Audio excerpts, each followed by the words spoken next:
हम अभी जो हमारा जो पिछला टॉपिक था ब्रिक था, हम उसी पे थोड़ा सा और बातचीत करेंगे, क्योंकि ब्रिक छोटा सा कोई टॉपिक नहीं है कि केवल हम आधे लेक्चर में इसको कंप्लीट कर लें, थोड़ा सा और उसको आगे बढ़ाते हैं। तो अभी हम ब्रिक के पिछले लेक्चर में मैम ब्रिक के क्लासिफिकेशन के बाद बातचीत देखी कि ब्रिक कौन कौन सी टाइप की होती हैं, कौन कौन सी टाइप की हैं, first class, second class, third class और ओवरबर्न ब्रिक, ये तो झामा ब्रिक, इनके बारे में बताया था मैंने आपको कि क्या क्या उसमें टाइप्स होते हैं और क्या क्या उनकी प्रॉपर्टीज़ होती हैं, ठीक है, कैरेक्टरिस्टिक्स क्या होती हैं, उनके बारे में मैंने आपको अभी थोड़ी देर पहले ही आपको बताया, ठीक है। अब मैं यहाँ पर बातचीत करूँगा IS code, Indian standard code. जो ब्रिक के लिए इंडियन स्टैंडर्ड कोड बना हुआ है वो कौन सा है? 1077-1976। तो इन्होंने जो आपकी जो कंप्रेशन स्ट्रेंथ है, जो कंप्रेसिव स्ट्रेंथ है, उसके अकॉर्डिंग से इन्होंने ब्रिक को, IS कोड ने ब्रिक को A क्लास और B क्लास में डिवाइड किया है। इसमें A क्लास और B क्लास में डिवाइड किया है। जो A क्लास ब्रिक हैं वो कौन कौन सी है? फर्स्ट क्लास और सेकंड क्लास ब्रिक, जो थोड़ी देर पहले मैंने आपको बताई। जो फर्स्ट क्लास और सेकंड क्लास ब्रिक हैं वो कहलाती हैं आपकी A क्लास ब्रिक, और जो आपकी थर्ड और फोर्थ, जो थर्ड नंबर और आपकी झामा ब्रिक्स हैं वो किस में आती है? B क्लास के ब्रिक में आती हैं। ये कौन सा क्लासिफिकेशन है? एज पर the IS code, Indian standard code. और इंडियन स्टैंडर्ड कोड कौन सा है? 1077-1976, ये तो 1976, ठीक है। तो अब थोड़ा हम ब्रिक की जो स्टैंडर्ड साइज है और उसके वेट के बारे में हम यहाँ पर बातचीत कर लेते हैं कि ब्रिक का स्टैंडर्ड साइज क्या होता है। तो साइज कितना होता है, ध्यान रखिएगा, size 19 centimetre into 9 centimetre into 9 centimetre, ठीक है। Length into breadth into height, length, breadth और हाइट। ब्रिक की जो हाइट है वो कितनी? 9 और 90, ठीक है। तो उसमें अगर मैं 1 सेंटीमीटर का मोटार, अगर उसमें मैं 1 सेंटीमीटर का मोटार लगा दूं तो ब्रिक की साइज़ कितनी हो जाएगी? 20 centimetre into 10 centimetre into 10 centimetre, क्योंकि चारों तरफ मैंने 1 सेंटीमीटर का क्या लगा दिया? मोटार लगा दिया, मतलब प्लास्टर कर दिया। तो कुल मिला के देखा जाए तो उसमें क्या होगी? उसकी लेंथ, ब्रेड्थ और हाइट कितनी बढ़ गई? 1 सेंटीमीटर। तो 19 इंटू 9 इंटू 9 की जगह वो कितना होगी? 20 इंटू 10 इंटू 10 हो गई, ठीक है। तो जब भी आपसे कभी पूछा जाए कि ब्रिक की स्टैंडर्ड साइज क्या है तो आपको क्या बताना है? 19 इंटू 9 इंटू 9 सेंटीमीटर, ठीक है। अगर कोई आपसे पूछे कि ब्रिक की स्टैंडर्ड साइज बताओ विद मोटार, अगर 1 सेंटीमीटर का आपने मोटार लगाया हुआ है तो आपको ध्यान रखना तब ब्रिक की साइज कितनी बतानी है? 20 centimetre into 10 centimetre into 10 centimetre आपको ब्रिक की साइज के बारे में बताना है। जनरली जो ब्रिक का जो साइज होती है, जो जनरली जो ब्रिक की जो आपका ब्रिक का जो वेट होता है 3 से 3.5 kg के बीच में होता है, मतलब 3 to 3.5 kg के बीच में रहता है, ठीक है। अब क्या होता है ब्रिक के बारे में थोड़ा सा आगे कि ब्रिक की मॉडलिंग वगैरह कैसे करते हैं, मैन्युफैक्चरिंग वगैरह कैसे करते हैं, उसके बारे में समझने के पहले थोड़ा सा हम जान लेते हैं कि ब्रिक्स में और कौन कौन सी चीज़ें आपको दिखाई देती हैं। तो जनरली आप ब्रिक को देखिए तो चारों तरफ से तो आपको वो एक लेंथ, ब्रेड्थ और हाइट वगैरह सब दिखेगा, साथ में एक क्यूबिकल टाइप की वो दिखती हैं आपको, लेकिन उसके बीच में आपने देखा होगा बीच में एक जगह खाली खाली सी दिखती है, वहाँ पर कुछ लिखा हुआ होता है, वो जनरली कंपनी का नाम होता है, उसको बोलते हैं frog portion, frog, FROG, frog portion बोलते हैं। वो जनरली वहाँ पर कंपनी का नाम वगैरह देने के लिए किया जाता है। और उसका दूसरा सबसे ज़्यादा यूज़ क्या होता है? जब हम मोटार को फिल करते हैं तो फिल करने के लिए वहाँ पर हमें क्या होता है? पूरे के पूरे ब्रिक में जगह चाहिए होती, इसके लिए भी हम फ्रॉग पोर्शन को बनाते हैं। इमेजिन करिए अगर फ्रॉग पोर्शन ना हो तो जो आप मोटार भरने की कोशिश करेंगे तो मोटार अच्छे से उसमें फिल नहीं हो पाएगा। तो कुल मिला के आपका जो प्लास्टरिंग का जो आपने दीवार बनाने का काम, मतलब वॉल बनाने का काम अगर आप कर रहे हैं तो फेलियर हो जाएगा, क्योंकि उसमें फ्रॉग पोर्शन है ही नहीं है। तो उसमें जो मटेरियल को बाइंड होना है एक ब्रिक से दूसरे ब्रिक के बीच में, तो बाइंडिंग का काम कौन सा करता है? फ्रॉग पोर्शन करता है, क्योंकि आप यहाँ पर किसका इस्तेमाल करते हैं? यहाँ पर मोटर का इस्तेमाल करते हैं। तो फ्रॉग पोर्शन का बहुत ज़्यादा इंपॉर्टेंट यूज है, किसके लिए? एक तो जनरली जो कंपनी जो बनाती हैं तो उसमें अपना नाम लिखती हैं, ठीक है।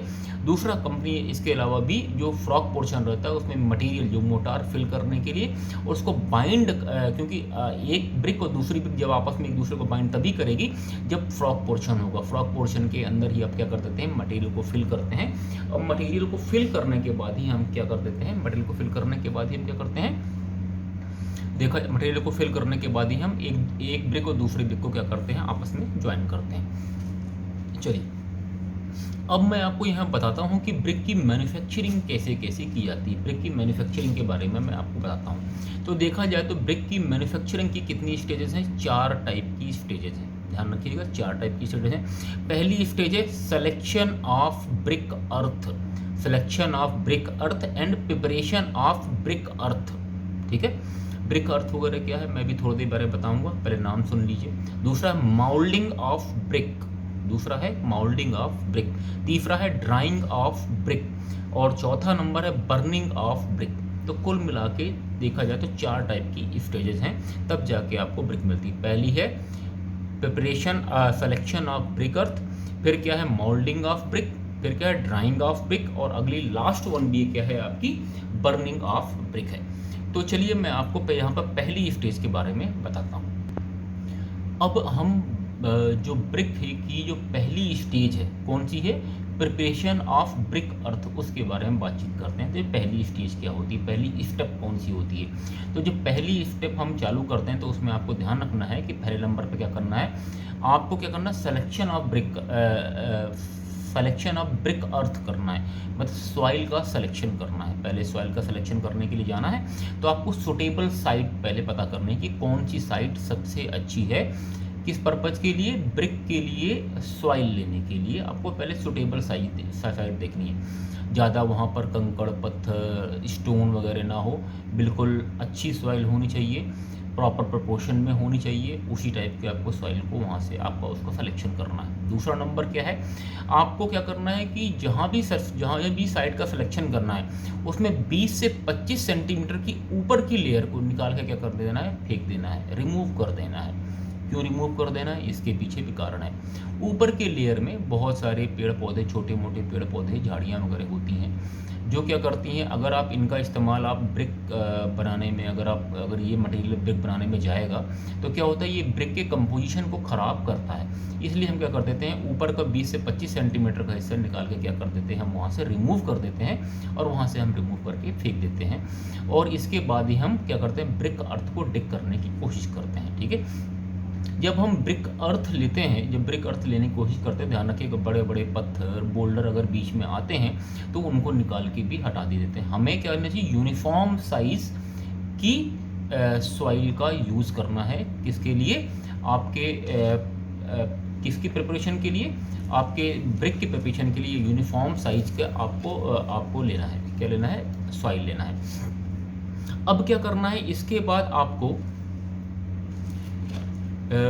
जो आपकी सॉइल को लेने के बाद इसको पहले क्या करना है? अच्छे से उसको छान लेना है। क्या करना है? छान लेना है, मतलब स्क्रीन का इस्तेमाल करना है। स्क्रीन का इस्तेमाल करके इसको छान लेना है। जो बड़े बड़े कंकड़ पत्थर हैं उनको निकाल के आपको वहाँ से फेंक देना है। इसके बाद आपको क्या कर देना है? जो रोलर है, रोलर से उसको क्या करना है? रोलर को जो उसमें लम्स वगैरह बन गए हैं, बर्न्स वगैरह बन गए हैं, उनको क्या करते हैं ना, आपको महीन करके उसको क्या करना है? बिल्कुल बारीक कर देना है, ठीक है। पाउडर फॉर्म में कर देना है। पाउडर फॉर्म करने के बाद जब उसमें आपको लग जाए कि ये आपकी ब्रिक अर्थ, ये ब्रिक बनाने के लिए बिल्कुल सही प्रोपोर्शन में आपको ब्रिक अर्थ मिल गई है, तभी आपको इसमें क्या कर देना है? वाटर का इस्तेमाल करना है, ठीक है। वाटर का इस्तेमाल करने के बाद आपको क्या होता है? एक मशीन होती है, ये मैकेनिकल टेम्परिंग मशीन बोलते हैं इसको बोलते हैं पग मिल। इसको क्या बोलते हैं? पग मिल। इसका इस्तेमाल आपको क्या करना है? टेम्परिंग प्रोसीजर में करना है, जिससे आप जो सॉइल है और वाटर को आपस में अच्छी तरह से मिक्स कर लें, आपस में उसको अच्छी तरह से मिक्स कर लें। तो देखा जाए तो पहले क्या करना है? पहले आपको जाना है, साइड का सिलेक्शन करना है। साइड का सिलेक्शन करने के बाद 20 से 25 सेंटीमीटर की लेयर को निकाल के बाहर फेंक देना है, क्योंकि ऊपर की लेयर में बहुत सारा मतलब ख़राब वेस्ट वगैरह होता है, वेस्ट को निकाल के फेंक देना है। इसके बाद सॉइल लेकर आना है, सॉइल को रख के आपको स्क्रीन से छानना है, छानने के बाद उसको क्रश करना है रोलर चलाते हुए। इसके बाद उसमें क्या करना है, आपको वाटर ऐड करना है। जब आपको पता चल जाए कि वो यूनिफॉर्म साइज़ का हो गया है, जब यूनिफॉर्म साइज़ होने के बाद उसमें पानी मिलाना है, पानी मिलाने के बाद उसको पग मिल से अच्छी तरह से आपको क्या करना है, आपस में मिक्स करना है। तो कुल मिला के पहली स्टेप आपको ये करनी है, ठीक है। पग मिल एक प्रकार का मैकेनिकल इंस्ट्रूमेंट होता है, उसका इस्तेमाल क्या कर देते हैं हम, उसको एक प्रकार का उसको उठा के हम रखते हैं और उसको आपस में मिक्स करते जाते हैं। मिक्स करने के कारण क्या होता है, जो आपका जो मटेरियल होता है, जो सॉइल होता है, वाटर में अच्छी तरह से क्या हो जाती है, आपस में मिक्स हो जाती है। इसके बाद हम क्या करेंगे, दूसरी स्टेप है मॉल्डिंग। दूसरी स्टेप है आपकी मॉल्डिंग। तो जनरली दो टाइप की मॉल्डिंग होती है। माउल्ड मतलब सांचा। तो जनरली दो टाइप के मोल्ड होते हैं। एक मोल्ड इसको बोलते हैं, एक होता है हैंड मोल्डिंग बोलते हैं, और दूसरे बोलते हैं मशीन मोल्डिंग। तो ध्यान रखिएगा, स्टेप नंबर 2 में दो प्रकार के मोल्डिंग का इस्तेमाल किया जाता है। पहला है हैंड मोल्डिंग और दूसरा है मशीन मोल्डिंग। तो ये जो हैंड मोल्डिंग का इस्तेमाल वहाँ करते हैं जब आपको थोड़ा बहुत मतलब 1000, 2000, 4000, 5000 ब्रिक बनानी है, तो आप हैंड मोल्डिंग का इस्तेमाल कर सकते हैं। लेकिन जहाँ पे आपको बहुत सारी ब्रिक मतलब लाखों में ब्रिक का बनाना है, तो वहाँ पे हैंड मोल्डिंग काम नहीं करता है। वहाँ पे जनरली हम मशीन मोल्डिंग का इस्तेमाल करते हैं। बहुत सारी मशीन होती हैं, मैं आपको इसके बारे में बताऊँगा कि ये कौन कौन सी मशीनें होती हैं, उनका इस्तेमाल करके हम ब्रिक क्या कर सकते हैं, ब्रिक को बना सकते हैं। अब हम यहाँ पर बातचीत करते हैं हैंड मोल्डिंग क्या होती है, ठीक है। तो जनरली देखा जाए तो हैंड मोल्डिंग में हम क्या कर देते हैं कि एक माउल्ड होता है, डिब्बा टाइप का एक डिब्बा होता है, उसके चारों तरफ क्या होता है, एक हैंडल बने होते हैं। तो दो लोग होते हैं, दो लोग क्या कर देते हैं कि पहले उसको मतलब उसमें सॉइल भरते हैं, उसमें जो आपने अर्थ की प्रिपरेशन की वो भरते हैं, और इसके बाद उसको पलटते जाते हैं, भरते जाते हैं, पलटते जाते हैं, भरते जाते हैं, पलटते जाते हैं। एक प्रकार का सांचा, दो लोग इसका इस्तेमाल करते हैं और फटाफट क्या कर देते हैं, ब्रिक को बनाते जाते हैं। तो उसको बोलते हैं हैंड मोल्डिंग। और हैंड मोल्ड जल्दी जनरली किसका बना होता है, लकड़ी का बना होता है, और कभी कभी हम उसमें लोहे का भी बना होता है। लेकिन आपको ज़्यादा भारी लोहे का इस्तेमाल नहीं करना होता है, क्योंकि ज़्यादा भारी हो जाता है, उठाने में रखने में आप थक जाएंगे, ज़्यादा परेशान हो जाएंगे। तो जनरली हम किसका इस्तेमाल नहीं कर देते हैं, लोहे का। जनरली वो जो हैंड मोल्ड्स होते हैं वो किसके बने होते हैं, लकड़ी के बने होते हैं, ठीक है। उन मोल्ड्स का इस्तेमाल करना है। उन मोल्ड का इस्तेमाल करते हुए आपको क्या करना है कि आपको हैंड मोल्डिंग टेक्निक का इस्तेमाल करते हुए आपको ब्रिक को बनाना है, ठीक है। इसके बाद हैंड माउल्डिंग के 2-3 तरीके और होते हैं। पहला नंबर है उसका ग्राउंड माउल्डेड, ठीक है, ग्राउंड माउल्डेड ब्रिक्स। दूसरा होता है टेबल माउल्डेड ब्रिक, और तीसरा होता है मशीन माउल्डेड ब्रिक, ठीक है। तो देखिए क्या होता है कि जब आप लेबर का इस्तेमाल करते हैं, लेबर का इस्तेमाल किसके लिए, लेबर का इस्तेमाल करिए, आप केवल माउल्ड लीजिए और उसमें सॉइल भरिए और उसको पलटते जाइए, तो उसको बोलते हैं ग्राउंड माउल्डेड ब्रिक्स बोलते हैं, ठीक है। ये जनरली ज़्यादा हम बहुत ज़्यादा क्वांटिटी में इसको बना नहीं सकते। इसको मैंने पहले ही बताया है कि छोटी मोटी क्वांटिटी में बनाना हो तो आप ग्राउंड माउल्डेड ब्रिक का इस्तेमाल कर सकते हैं, लेकिन बहुत ज़्यादा क्वांटिटी में आपको बनाना है तो आपको मशीन माउल्डिंग का इस्तेमाल करना पड़ता है। और जो टेबल माउल्डेड ब्रिक्स होती हैं, क्या होता है कि आजकल जो आपका नया वो है, इसकी बात करूं मैं, मतलब अभी प्रेजेंट सिनेरियो में बहुत सारी ऐसी मशीनें आ गई हैं जो टेबल पे ही आप क्या कर देते हैं, टेबल पे ही एक टेबल होती है, टेबल पे क्या होते हैं, बहुत सारे माउल्ड्स बने होते हैं, और आप मशीन पे, और अब वो टेबल शेक करती रहती है, ठीक है। आप उसमें सॉइल भरिए, टेबल को शेक करिए, जैसे मशीन की बटन दबाएंगे तो टेबल शेक करने लगती है, और क्या होती है कि वहाँ पर जो ब्रिक बनती जाती है वो ब्रिक बन के निकलती जाती है, जिसको बोलते हैं टेबल मोल्डिंग बोलते हैं। और एक अगली मोल्डिंग होती है जिसको बोलते हैं मशीन मोल्डिंग। इसमें क्या कर देते हैं, हम सॉइल को मशीन के अंदर फिल करते जाते हैं, और मशीन में ही सांचे, मतलब जो मोल्ड पहले से फिट रहते हैं वो क्या कर देते हैं, पूरे के पूरे मतलब यो सॉइल को पिक करती है, और वहाँ से आपके जिस साइज़ का आपने मोल्ड फिट किया हुआ है उस साइज़ की वहाँ पर क्या कर देती हैं, वो ब्रिक बना के आगे तरफ निकालती जाती हैं। तो इसको बोलते हैं मशीन मोल्डिंग टेक्निक्स, इसको बोलते हैं मशीन मोल्डिंग की टेक्निक्स बोलते हैं। अगली जो स्टेप है वो उस स्टेप को बोलते हैं बर्निंग स्टेप बोलते हैं, सॉरी ड्राइंग स्टेप, ठीक है। तो पहली स्टेप क्या थी आपकी, सॉइल अर्थ की प्रिपरेशन करना, दूसरी है मॉडलिंग, तीसरी है आपकी ड्राइंग प्रोसीजर। ठीक है, तो ड्राइंग करने के दो तरीके होते हैं, या तो आप मशीन में ड्राई करिए, ठीक है, ये तो तीसरे नंबर पे, या तो आप सनलाइट पे ड्राई करिए। तो सनलाइट में जब ड्राइंग करते हैं तो इसमें 2 हफ्ते तक आपको सनलाइट में उसको सुखाना पड़ता है, तभी जाके ब्रिक प्रॉपर वे में सूख पाती है। जबकि मशीन ड्राइंग में क्या कर देते हैं, अपन हॉट एयर भेज के उन जो ब्रिक्स रहती हैं उनको क्या कर देते हैं, हम सुखाते हैं।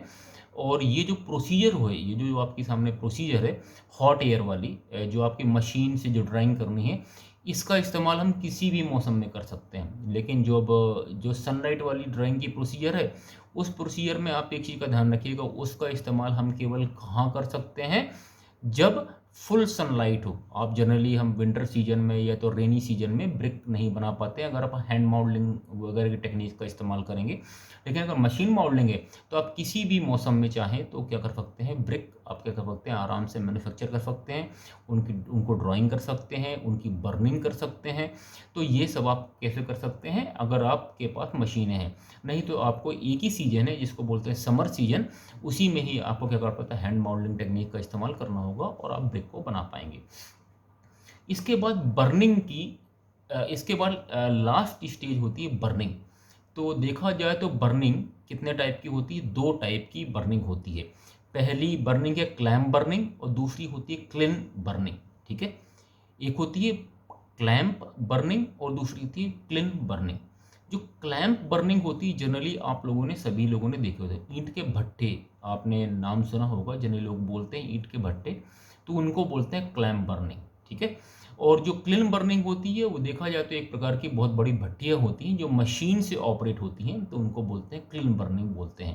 तो इनके बारे में भी मैं आपके सामने अभी बातचीत करूंगा कि कैसे हम क्लैम्प बर्निंग करेंगे, कैसे हम क्लीन बर्निंग करेंगे, इसके बारे में मैं भी आपके सामने बातचीत। अब यहाँ पर समझना है कि क्लैम्प बर्निंग क्या होती है। ठीक है, तो क्लैम्प बर्निंग में अभी थोड़ी देर पहले मैंने आपको ईंट के भट्टे के बारे में बताया, उसमें क्या कर देते हैं, पहले फ्यूल हमें जरूरत पड़ती है। तो जनरली जो क्लैम्प बर्निंग का इस्तेमाल अपने गांव वगैरह में देखा होगा, जो वहाँ के कारीगर लोग क्लैम्प बर्निंग का इस्तेमाल करते हैं, तो पहले क्या कर देते हैं, पहले फ्यूल लाते हैं। फ्यूल में क्या, काऊ डंग का इस्तेमाल किया होता है, लकड़ी के कंडे, मतलब गोबर के कंडों का इस्तेमाल होता है। तो लोग गोबर के कंडे वगैरह हमने लिए, गोबर के कंडे की पहले एक लेयर बनाते हैं। ठीक है, उस लेयर के ऊपर हम क्या कर देते हैं, ईंट की एक लेयर बनाते हैं। फिर उसके ऊपर हम क्या करते हैं, उसमें हम जो काउडंग है उसको रखते हैं, फिर ईंट की लेयर बनाते हैं, फिर काउडंग रखते हैं, फिर ईंट की लेयर बनाते हैं। इस तरह करते करते करते करते एक सर्टेन हाइट तक हम जाते हैं और वहाँ पर जाके इसको एक प्रकार के तिकोना मतलब कोन शेप को बनाते हुए ले जाते हैं, और लास्ट में जाके हम क्या करते हैं, उसको जब उसको स्टॉप कर देते हैं। इसके बाद हमको उस क्लैंप को क्या करना पड़ता है, फायर करना पड़ता है। तो उसमें हम फायरिंग के लिए होल की जगह देते हैं, जहाँ से हम क्या कर देते हैं, फायरिंग करते हैं। जनरली फायरिंग के लिए हम क्या करते हैं, जब क्लैंप बनाते हैं तो क्लैंप कैसा होता है, एंगल लेते हुए होता है, जिससे उसमें प्रॉपर वे में ऑक्सीजन अंदर जाते रहे और उसकी फायरिंग अच्छी हो सके। फायरिंग होने के लिए हम होल देते हैं, वहाँ से हम क्या कर देते हैं कि हम जो आपकी मतलब फायर है उसको हम प्रोड्यूस करते हैं, और क्लैंप क्या होता है, क्लैंप धीरे धीरे जलना चालू होता है।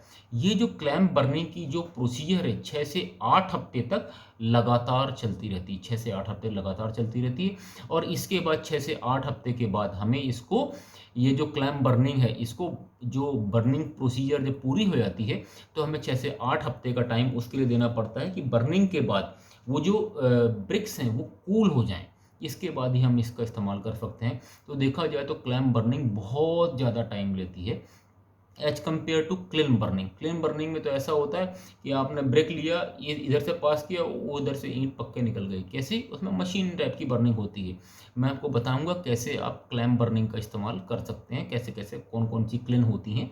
क्लैंप बर्निंग देखा जाए तो बहुत ही ज़्यादा टाइम कंज्यूमिंग प्रोसेस है, और जनरली हमारे जो इंडियन कल्चर में, हमारे गाँव में आप देख सकते हैं आज भी लोग क्लैंप बर्निंग का इस्तेमाल करते हैं। तो क्लैंप बर्निंग देखा जाए तो छोटे मतलब छोटे मोटे स्केल में अगर आपको ब्रिक वगैरह प्रोड्यूस करना है, ब्रिक वगैरह बनानी है, तो हम किसका इस्तेमाल करते हैं, क्लैंप बर्निंग का इस्तेमाल करते हैं।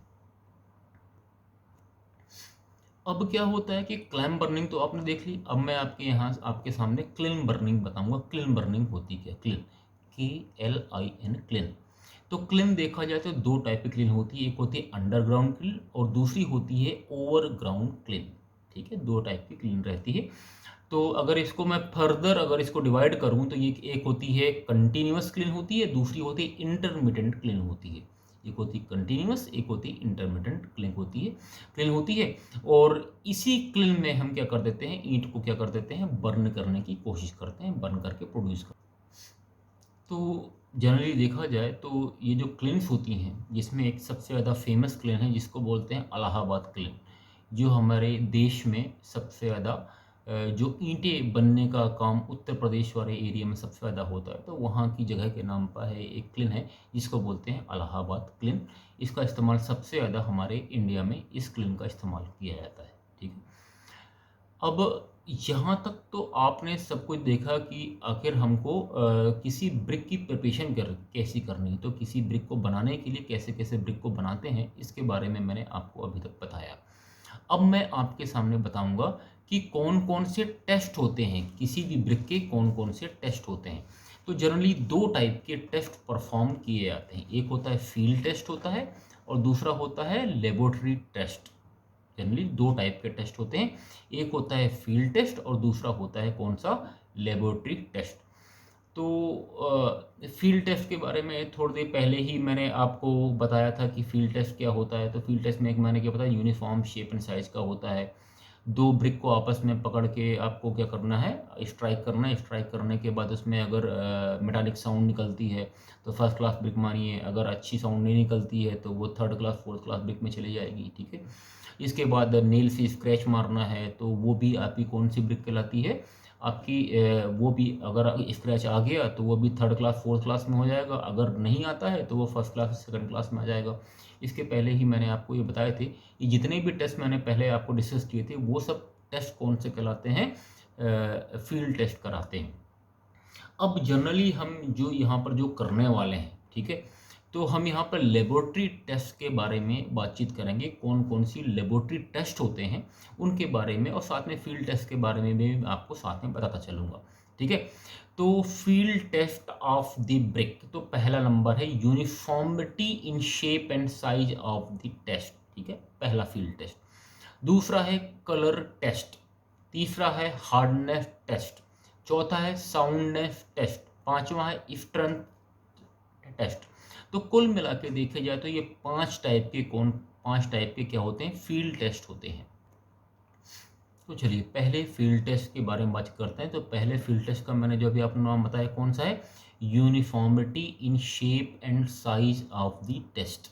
ठीक है, तो सिंपल ये बात है कि जो ब्रिक है आपकी यूनिफॉर्म होनी चाहिए, मतलब 19x9x9 सेंटीमीटर की होनी चाहिए, चारों तरफ से देखने में बहुत सुंदर होनी चाहिए, अच्छी होनी चाहिए, और उसकी जो एज होनी चाहिए, एजेस जो होते हैं उसके कैसे होनी चाहिए, शार्प होनी चाहिए। ठीक है, तो ये क्या होता है कि इसको बोलते हैं यूनिफॉर्मिटी टेस्ट। इसको आप क्या कर सकते हैं, आप फिजिकल मतलब जो फील्ड पे होते हैं तो डायरेक्टली इस टेस्ट को कर सकते हैं। दूसरा है कलर टेस्ट। तो जनरली जो अच्छी क्लास की ब्रिक रहती है उनका कैसा कलर होना चाहिए, रेड कलर की होनी चाहिए। रेड कलर, ये तो वाइन रेड कलर की होनी चाहिए। कौन सी, फर्स्ट क्लास और second class brick red colour, ये तो वाइन रेड कलर। और आपकी जो थर्ड क्लास और फोर्थ क्लास की ब्रिक होती हैं वो थोड़ा सा हल्का सा ब्लैकिश कलर लेके रहती हैं, तो आप उसको देख के समझ सकते हैं कि ये थर्ड क्लास ब्रिक है और फोर्थ क्लास ब्रिक है। अर्ली क्या है आपकी, हार्डनेस टेस्ट है। ठीक है, हार्डनेस टेस्ट में क्या करना है आपको, आपको जो नेल है, ये नेल है, नेल को उठा के आपको ब्रिक के ऊपर स्क्रैच मारना है। अगर स्क्रैच मारने पर वो कोई थंबनेल्स आते हैं उसमें, ठीक है, अगर उसमें स्क्रैचेस प्रोड्यूस होते हैं, अगर उसमें स्क्रैचेस आते हैं तो क्या होता है कि हम क्या करते हैं, तो क्या मान लेते हैं कि वो अच्छी टाइप की ब्रिक नहीं है, वो थर्ड क्लास फोर्थ क्लास में है। अगर नहीं आते हैं तो वो फर्स्ट क्लास ब्रिक और सेकंड क्लास ब्रिक में हम उसको कंसीडर कर सकते हैं। अगला जो टेस्ट है उसको बोलते हैं साउंडनेस टेस्ट। ठीक है, जो आपका साउंडनेस टेस्ट है उसके बारे में मैं यहाँ पर बातचीत करना चाहूँगा। जो साउंडनेस टेस्ट में हम दोनों ब्रिक को आपस में आपको लेना है, दोनों ब्रिक को आपस में आपको क्या करना है, स्ट्राइक करना है। और स्ट्राइक करने पे क्या होता है कि जैसे हम स्ट्राइक करेंगे तो उसमें मेटालिक अगर साउंड निकलता है तो फर्स्ट क्लास ब्रिक होगी। अगर मेटालिक साउंड नहीं निकलता है तो कौन सी ब्रिक कहलाएगी, आपकी थर्ड क्लास और फोर्थ क्लास ब्रिक निकलती है, अगर वो उसमें डल साउंड वगैरह आता है। अगला जो टेस्ट है उसको बोलते हैं स्ट्रेंथ टेस्ट। अब स्ट्रेंथ टेस्ट में क्या कर देते हैं, ब्रिक को उठाइए और 1 मीटर की हाइट से आपको क्या करना है, उस ब्रिक को क्या करना है, ड्रॉप करना है। 1 मीटर की हाइट पे क्या करना है, एक फ्लैट ग्राउंड में आपको ड्रॉप करना है। अगर ड्रॉप करने पर वो टूट जाती है तो वो थर्ड क्लास और फोर्थ क्लास ब्रिक में होगी। अगर वो ड्रॉप करने पर नहीं टूटती है तो कौन सी ब्रिक कहलाएगी, आपकी आपकी फर्स्ट क्लास और सेकंड क्लास ब्रिक में आती है। तो जनरली ये देखा जाए तो जितने मैं आपको टेस्ट बताए ये कौन से कहलाते हैं, फील्ड टेस्ट कराते हैं। अब यहाँ मैं आपको लैब टेस्ट के बारे में बताऊंगा कि ब्रिक का लैब टेस्ट कैसे करें। तो जनरली ब्रिक के 3 ही टाइप के लैब टेस्ट होते हैं, ठीक है। पहला नंबर है test for compressive strength, test for compressive strength. दूसरा होता है टेस्ट फॉर वाटर एब्जॉर्प्शन, और अगला टेस्ट है टेस्ट फॉर इफ्लोरेंस। तो कुल मिला के देखा जाए तो किसी भी ब्रिक के 3 टाइप के ये टेस्ट होते हैं, ठीक है। पहला होता है टेस्ट फॉर कंप्रेसिव स्ट्रेंथ, दूसरा होता है टेस्ट फॉर वाटर एब्जॉर्प्शन, और तीसरा होता है टेस्ट फॉर इफ्लोरेंस, ठीक है। तो अब एक एक करके मैं आपको क्या कर देता हूँ, इन टेस्ट के बारे में बताता चलता हूँ कि कैसे कैसे हम इन टेस्ट को परफॉर्म करेंगे। अब मैं आपको बताता हूँ कि कंप्रेसिव स्ट्रेंथ टेस्ट को आपको कैसे करना है। तो जनरली हम यहाँ पर क्या है, ये लैब टेस्ट है तो इसमें मशीनों का यूज़ करते हैं, ठीक है। जो कंप्रेसिव टेस्ट है तो एक मशीन होती है, कंप्रेशन स्ट्रेंथ टेस्टिंग मशीन होती है, उसका इस्तेमाल हम क्या करते हैं, टेस्ट फॉर कंप्रेसिव स्ट्रेंथ निकालने के लिए हम करते हैं ठीक है। तो अब क्या होता है कि हम सीधे क्या आप उठाए, थोड़ी देर के लिए हमने फील्ड से एक ब्रिक ली और ब्रिक को उठाया और सीधे मशीन पर रख दिया, ऐसा बिल्कुल नहीं करना है। पहले हमें उसकी टेस्ट की प्रोसीजर के बारे में हमें जान लेना चाहिए कि आपको टेस्ट को कैसे कैसे परफॉर्म करना है, ठीक है। तो टेस्ट को परफॉर्म करना, कंप्रेशन टेस्ट है मतलब क्या करना है, ब्रिक को आपस में आप क्या करना है, आपको लोड देके क्रश करने की कोशिश करना है कि उसकी वो कितना लोड बियर कर पा रहा है, ठीक है, कितना ज़्यादा हद तक वो कंप्रेस हो रहा है, ठीक है। उसके बारे में हम कंप्रेशन टेस्टिंग मशीन में बातचीत करेंगे। जहाँ पर फर्स्ट क्रैक आता है उसी को ही हम उसकी कंप्रेसिव स्ट्रेंथ मान लेते हैं। पहला क्रैक जैसा प्रोड्यूस होता है तो वो उसकी क्या होती है, कंप्रेसिव स्ट्रेंथ टेस्ट हो जाता है, ठीक है। तो कंप्रेसिव स्ट्रेंथ टेस्ट को करने के पहले हमें जो पहली प्रोसीजर है, हम इसमें 2-4 6-7 जो स्टेप फॉलो करेंगे कि कैसे हम कंप्रेशन टेस्ट को करें। तो जिसमें पहली स्टेप है, क्या करना है कि पहले स्पेसिमेन ब्रिक लेना है। तो आप कहीं भी, आपको थोड़ी देर के आप सिविल इंजीनियर हैं, आप किसी साइट पे आते हैं और साइट पे जाके आपको क्या करना है, साइट पे पहुँचे और साइट पे पहुँच के आपको वहाँ पे ब्रिक लेनी है। तो जनरली एक ब्रिक नहीं ली जाती, 5-6 ब्रिक आप वहाँ से उठा लिए अलग अलग जगहों से, और उनको लेके आपको लैब में आ जाना है। लैब में आने के बाद उनको क्या करना है, उसको आपको क्या करना था, इमर्ज इन वाटर, पानी में क्या कर देना है, डुबा देना है, ठीक है। कितने घंटे के लिए, 24 घंटे पे रूम टेम्परेचर में आपको उसको क्या करना है, पानी में डुबा देना है, ठीक है। पानी में डुबाने के बाद उसको 24 घंटे बाद उसको पानी से बाहर निकालना है। पानी से बाहर निकालने के बाद जिसको फ्रॉग पोर्शन, जो खाली वाला पोर्शन है, उसमें 1:1 का क्या करना था, सीमेंट का मोटार भर देना है। सीमेंट और सैंड का मिला के उसमें क्या करना है, 1:1 का क्या करना है, उसको मोटार भर देना है। और मोटार भरने के बाद क्या करना है आपको, वो जो आपका जो आपने ब्रिक लिया, ब्रिक के ऊपर मोटार भर दिया, उसमें क्या करते हैं, जूट का एक बैग लेना है। जूट का बैग को पहले आप गीला कर लीजिए और उसको उसमें लपेट के 24 घंटे के अंदर उसको रख देना है। फिर इसके बाद उस पूरी की पूरी ब्रिक को 24 घंटे बाद फिर निकालना है और फिर इसको आपको वाटर में 3 दिन के लिए उसको डुबा देना है, ठीक है। और 3 दिन को डुबाने के बाद उसको फिर से बाहर निकालना है, उसमें से वाटर को बाहर निकालना है और इसको सुखाना है, मतलब ड्राइंग करना है इसको। उसकी ड्राइंग कर दी, और ड्राइंग करने के बाद जब ये प्रोसीजर कंप्लीट कर लें तब आपको उसको कंप्रेशन स्ट्रेंथ टेस्टिंग मशीन में रखना है। तो जर्नली अगर ब्रिक की जो कंप्रेशन, जो गुड ब्रिक है उसकी कंप्रेशन वैल्यू अगर 35 kg पर सेंटीमीटर स्क्वायर आती है तो जनरली इसको बोला जाता है कि अच्छी ब्रिक है। अगर किसी ब्रिक की कंप्रेसिव स्ट्रेंथ 70 kg पर सेंटीमीटर से 140 केजी पर सेंटीमीटर स्क्वायर के बीच में वेरी करती है तो ब्रिक बहुत अच्छी ब्रिक मानी जाती है, उसको आप फर्स्ट क्लास ब्रिक बोल सकते हैं। ठीक है, तो ये प्रोसीजर रहती है। आप इसका बात ध्यान रखिएगा कि पहले आपको स्पेसिमेन को लेना है, पानी में 24 घंटे के लिए अंदर डुबा देना है, मतलब ब्रिक को लेना है, पानी में 24 घंटे डुबा देना है, फिर बाहर निकालिए उसको। उसके जो फ्रॉग पोर्शन में 1:1 का मोटार भर देना है। मोटार भरने के बाद जूट के बैग में लपेट के 24 घंटे के लिए रखना है। फिर इसको 3 दिन के लिए पानी में डालना है, फिर इसको बाहर निकालना है, उसको सुखाना है। सुखाने के बाद उसको क्या करना है, फिर आपको उसको कंप्रेशन टेस्टिंग मशीन में रखना है और इसके बाद उसमें लोड अप्लाई करना है। लोड अप्लाई करने के बाद अगर ये वैल्यू किसके बीच में आना चाहिए, अगर 70 से 140 केजी पर सेंटीमीटर स्क्वायर के बीच में आ रही है तो बहुत अच्छी बात है, बहुत अच्छी क्लास की ब्रिक है।